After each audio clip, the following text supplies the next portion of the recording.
problem is there's only about 10 active members, which barely even represents one person from each town in our district. So it's just very, very daunting. So anybody listening to this message, if it gets shared on Facebook and you live in the Conval district, please contact me. We have a lot of work to do.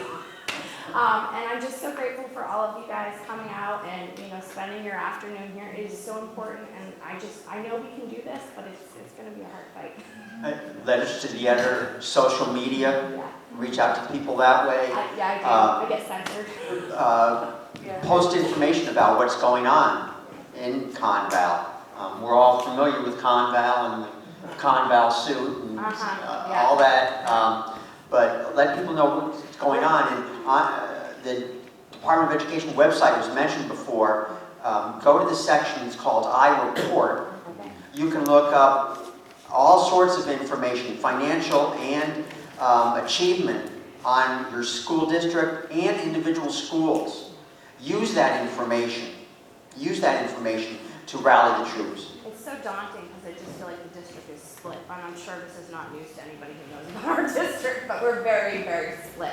And there are certain towns that seem to have more weight than others, and it's Is yours a cooperative school district, I believe? I believe so, Yes. We have legislation to eliminate cooperative school districts. And so your Greenland would tuition their child to other schools, and as in Goshen, they actually have school fairs. And parents choose where they want to send their child to. And then Goshen works out its tuition agreement with those schools. So, we'll try and help that way also. Thank you.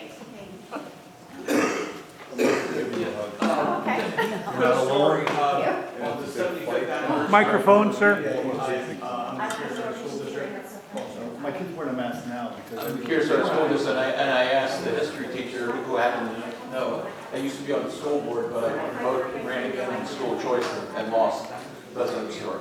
I asked on the 75th anniversary of D-Day if they were teaching the importance of the Battle of Normandy Beach. And my good history teacher said, Joe, there's so much to be taught. We cannot go back any further than the Vietnam War. So my question was to him, which I didn't get an answer, is how much time do we spend teaching social justice, and we can't teach one of the most important battles that secures our freedom? So that's the story. So my question to you, Representative Latter Cordelli, why do we have such a low proficiency in math, in science, and I went to the I report. I guess we're in language learning, actually got over 50% there. Why do we have such a low proficiency if we're spending all this money and we have such great educators in our state? I can give you several examples and experiences I've had on that. When I was this young principal and moved up to Alaska, I walked in to the school, about 450 to 500 kids in this intermediate level school. So it's grades 4 through 6. So it's a pretty good sized school in terms of number of classrooms. At the end of the first semester, I said to all the teachers, I want to have all report cards on my desk. And I went through and looked at these report cards. What do you think was the average grade for these 450 kids in the school? A minus. Now I said, of course, I looked at that and I digested that and said, what the hell's going on? Excuse my French. And had a staff meeting, so I called them all in the library, about the size of this room. And I said, look folks, A minus is not average. It's when I was C is. And we're not telling the parents the truth. We're not telling the kids the truth. What's going on? And they looked at me and said, the parents want to see A's. Social promotion. Yeah, social promotion. And we're just going to go through awful times if we start giving it. I said, wait a minute here. You, in the next semester, I want to see you put down a grade that the child has earned. And if there's a problem from a parent, you have the parent come see me in the office. And The reports all changed around. Our achievement scores in that particular school, it was West Homer Elementary School, preceding, intermediate school prior to that, we called it West Homer. Our grades, our achievement scores, based on the old Iowa Test of Basic Skills, were the highest in the school district. The school district was the size of West Virginia. And we had a number of large high schools, small schools, and we were using a program of math which did the job, Saxon's math. And that particular program, we had kids in 6th grade in pre-algebra, and some moving on in the 7th grade in Algebra 1. They were moving quickly. We grouped kids according to where they were in mathematics. I had every teacher in that building, PE, art, music, etc., teaching math when math was taught. And kids went to the classroom where their math level was being taught. And we looked at these reports every quarter, and kids moved up or down wherever they were, so they weren't bound, and it wasn't tracking. And parents loved it. Parents said, hey, we're seeing change, we want this. There's an academic expectation of all kids in this school, not just of the bright ones or the ones down here. In fact, the bright ones in this state are really taking in the shorts in terms of where our dollars are being spent. So it can be done, but it's got to be done with better leadership in your schools. It comes right back to the supervision and the school administration.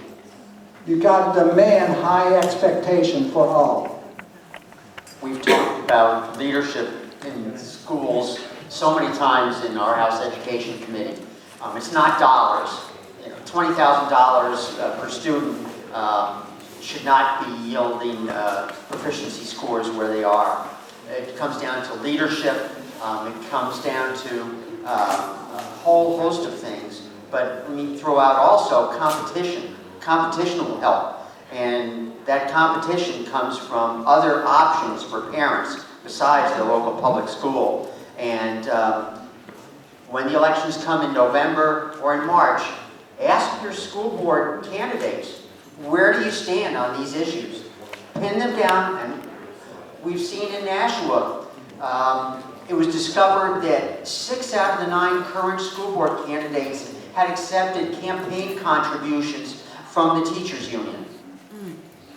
And the response from one of them, when asked about why are you accepting donations from the school teachers union, the response was, well, lawn signs are expensive.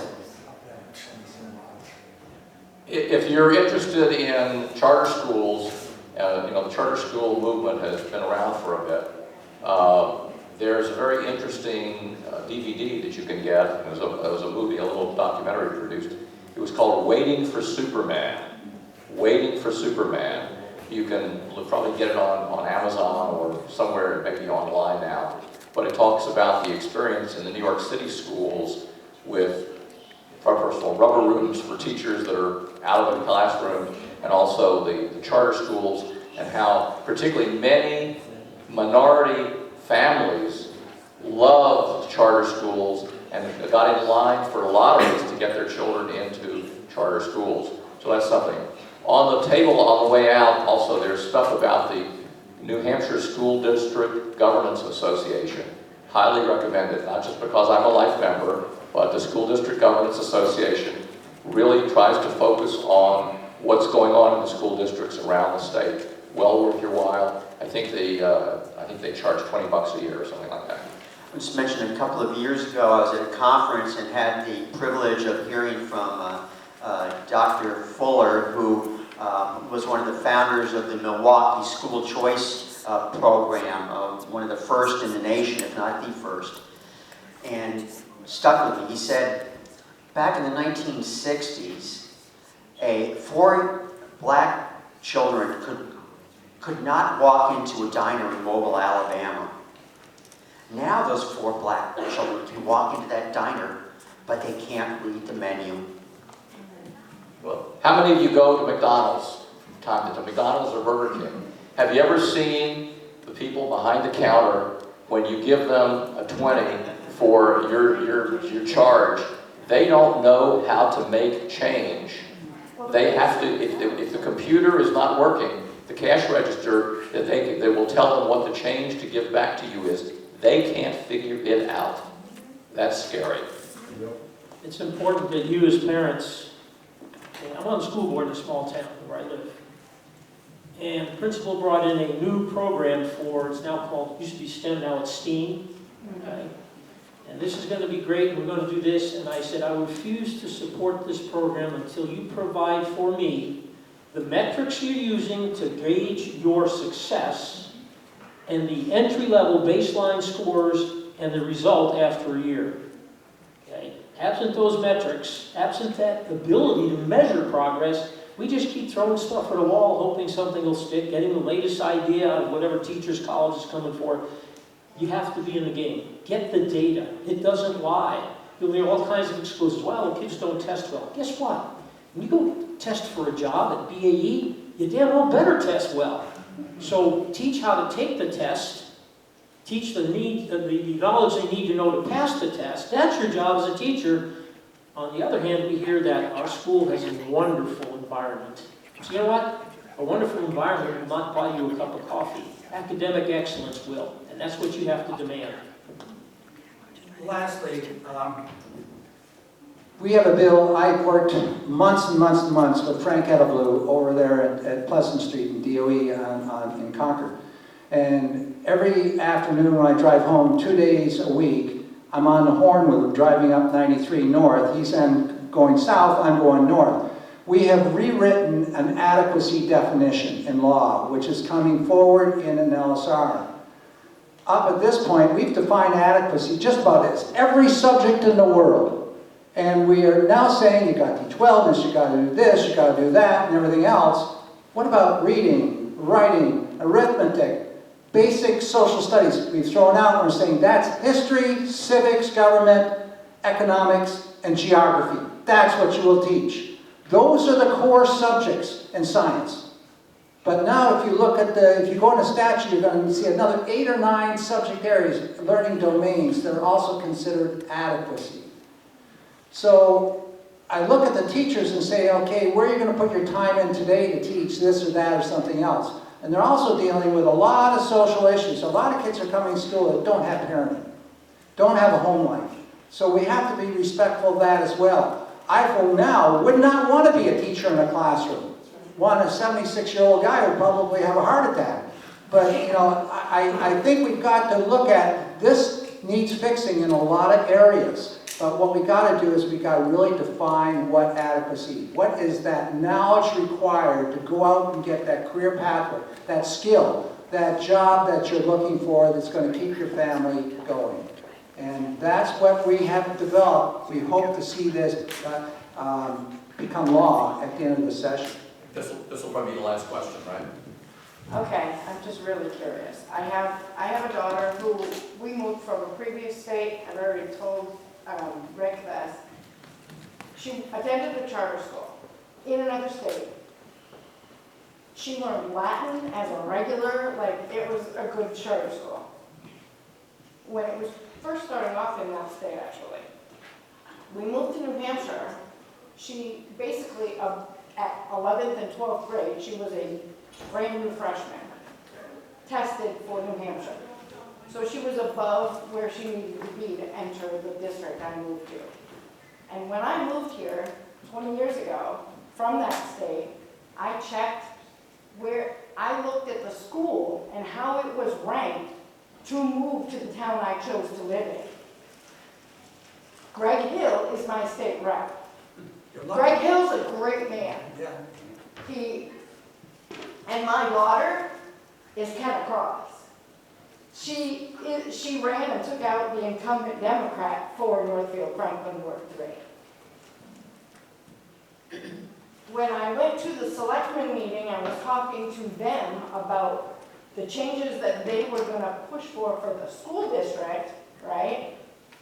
Their ideas were to make the community what people wanted to come to. Because who moved to Northfield? We have one of the highest tax rates in the state. But 20 years ago, when I moved my freshman daughter here, they were like at the top 10 as far as the 153 districts, right? They were in the top 10. Now I have a 7th grader. We're in the bottom 10 as far as the district goes. I'm pulling my son out to teach him myself, or read to him myself during SEL through Winnisquam School District. He has no ability to write his name or read a cursive letter from his grandmother. We have got to make these changes. And if my district, where do I go? Because I'm like the only parent, including my own state rep daughter, who has my grandson, who's above my son's age, who, because the parents today don't even parent their children or care who's watching them during the day. And I get it, I wouldn't want to be a teacher today. I helped Judy Tilton start Compass Classical. Don't recommend it, but charter school was my other option for my son when he was a younger age. I told him, personal choice from that charter school. But there's got to be a way that we can get people in this state to realize we need to bring God back, number one, and we need teachers who aren't going to have my son meets expectations when he's an average student who needs to soar. I get all students need to soar. I get it. And I've had this discussion with principals, superintendents, all the way up. Their answer for me, go somewhere else. So, Freedom Account, great. Greg Hill was part of that. Love it. Think it's a great idea. I live at home with my husband and my son.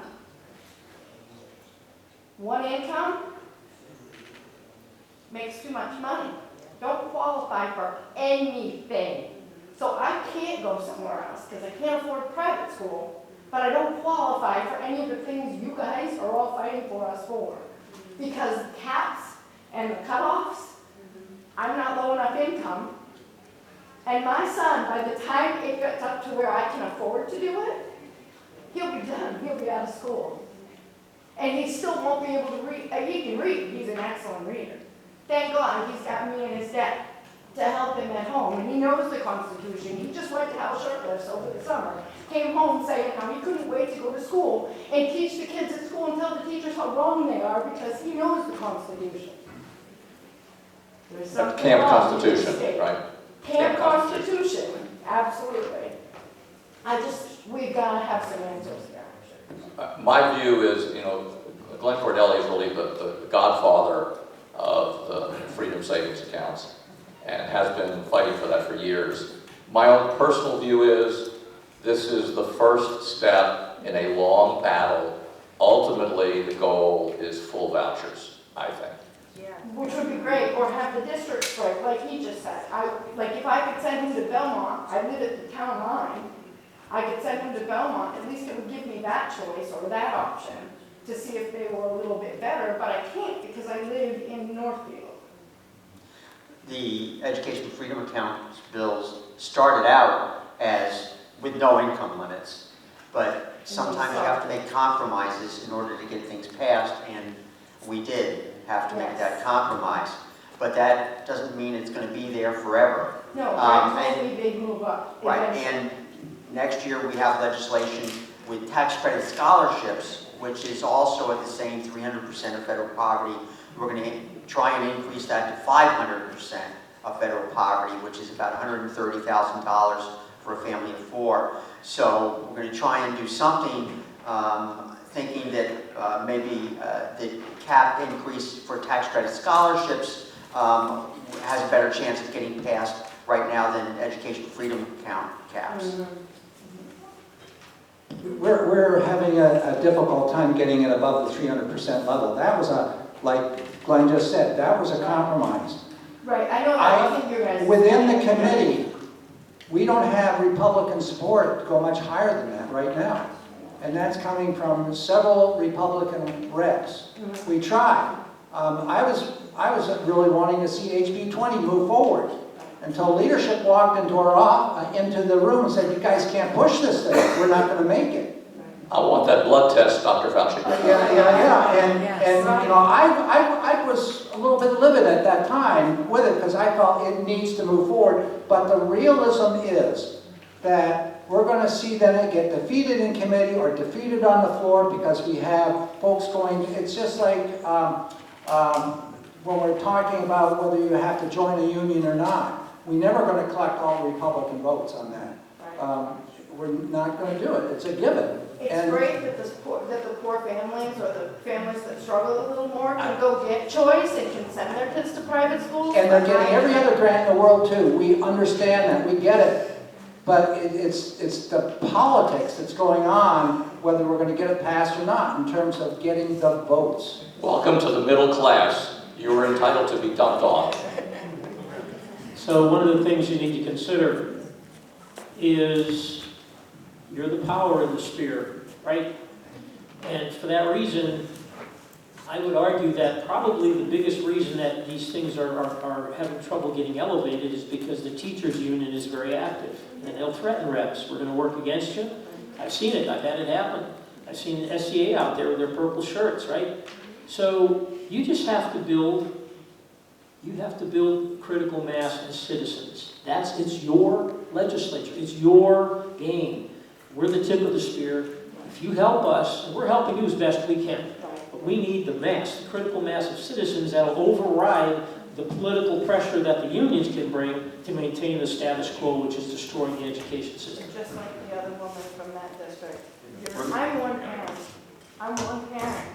Remember that And I'm the only one T-shirt. that stands and said it wants to be in the unmasked beyond the yellow line at the far end of the yellow auditorium before a school board meeting.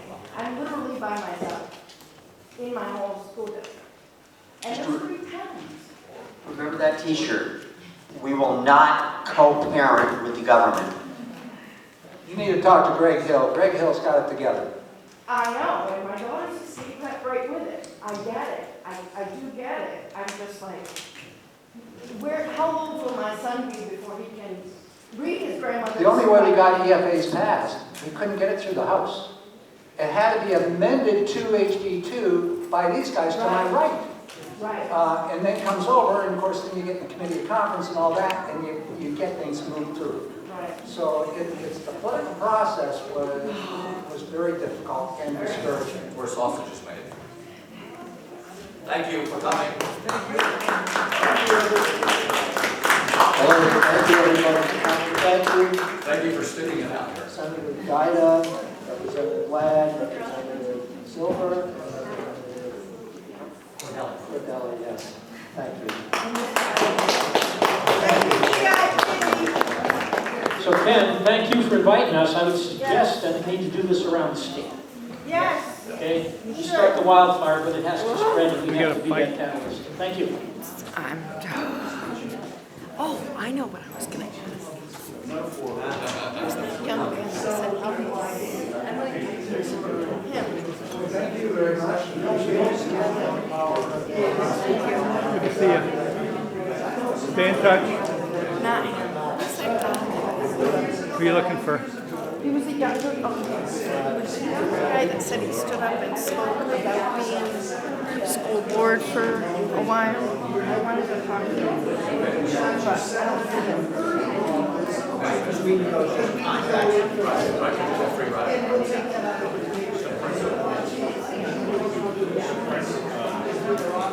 How you doing, buddy?